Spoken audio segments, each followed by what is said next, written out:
Hey guys, welcome back to the channel. Hope you're all having a great weekend. So today we're going to go over the Sumo Deadlift. And although it may look easy when you see someone skilled doing it, it is a very technical lift. So today I'm going to kind of simplify things. We're going to go through 8 quick steps and you should be set for a great Sumo Deadlift. So to start off, we're going to build up from the floor. So that's our base and we'll go from there up. So the first thing we're going to do is we're going to work on our foot positioning. Now, the Sumo Deadlift is wider than a standard deadlift. And to start, if it's your first time, I recommend going just outside your shoulder width. Okay, so if you look at my feet, I'm going to look down, go a little bit outside of shoulder width. Now, my toes are going to be in line with my knees. You never want your toes to be straight forward, okay? If you do that, that's bad for your knees, that's bad for your hips. But if you keep your toes in line with your knees, your hips and your knees, they're going to be in a good place to pull.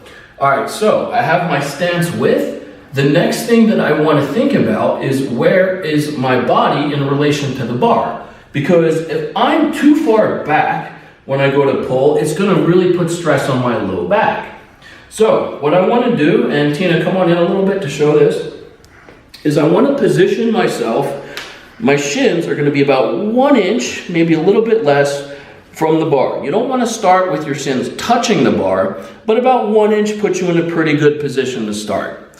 All right, so we have our feet in position, and we have our toes in line with our knees. The next step that we need to think about is getting our hands on the bar. So to do that, what I like to do is, first I like to feel a good stretch in my lats, so I might reach up to the ceiling a little bit just to kind of really activate them, and then I want to hang my arms down as long as I can possibly make them, okay? You want the best leverage as possible, so really hang your arms down, and I recommend doing that at about shoulder width because that's where you want your hands to be gripping the bar. So I got my arms hung down, they're at about shoulder width. Now, to get to the bar, what I'm going to do is I'm going to push my hips to the wall behind me.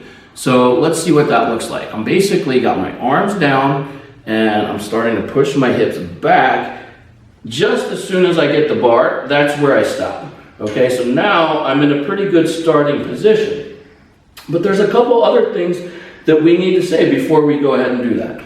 So as far as the grip goes, I recommend using a double overhand when you have weight that's light enough that you can do that. However, the weight's going to get heavier as you get stronger, and when that happens, the next grip that you want to consider is an over-under.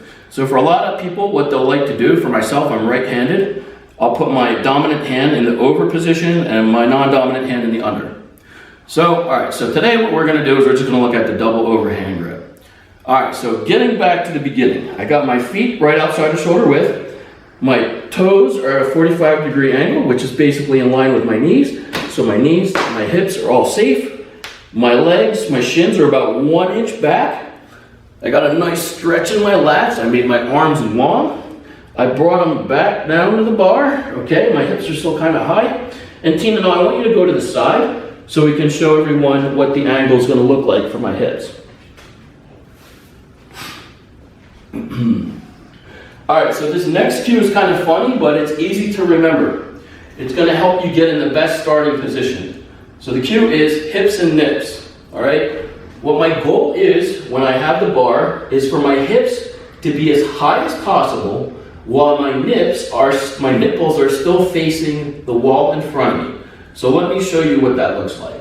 So I basically am pressing my hips back.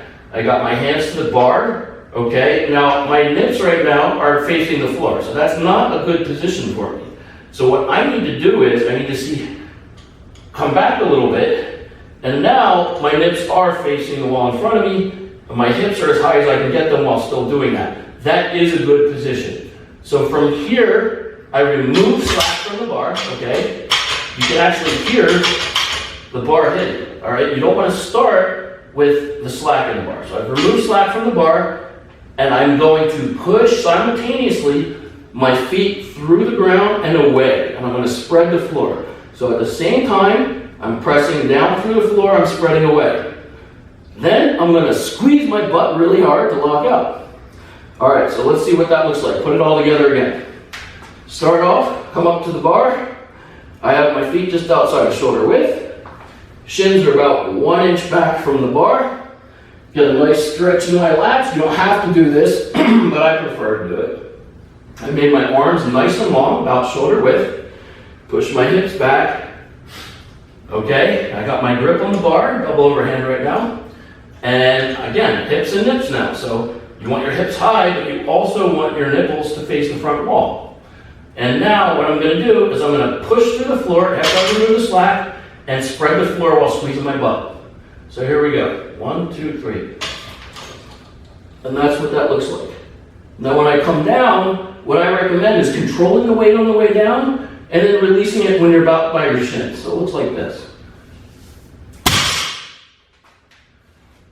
And that's the sumo deadlift. So next what we'll do, I'm going to show you some footage of myself doing some pulls with, I guess, 425. So I'm going to do a set of 8 of those. And all right guys, so stay tuned, check out the pulls, and I'll see you soon.